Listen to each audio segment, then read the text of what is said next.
মৌত কারো কাছে মিস কল দিয়ে আসে না। দুনিয়ার কোনো ব্যক্তিত্ব নাই, একজন ব্যক্তিত্ব ছিলেন, মৃত্যু যার কাছে বইলা আসতে হয়েছে। আল্লাহ নিজে বলছেন মালাকুল মৌতকে, বন্ধুর কাছে যাবে, অনুমতি দিলে ঢুকবে, নাইলে ঢুকবে না। অনুমতি নিয়ে বুকে হাত রাখবে, নাইলে রাখবে না। আমার বন্ধুর অনুমতি ছাড়া হাত রাখবে না বুকে। একজনই দুনিয়াতে ব্যক্তিত্ব ছিল যার কাছে অনুমতি নিয়ে আসছে, কারো কাছে আজ পর্যন্ত অনুমতি নিয়ে আসে আর আসবেও না। সত্য এটাই।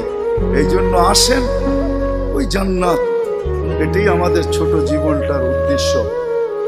এই জন্যই আল্লাহ ডেলি ডাকে, 5 বেলা ডাকে, গ্যারান্টি দিয়া ডাকে, সিল লাগা ডাকে। ইদা সালুহা সালুহা সাইরুল আমাল।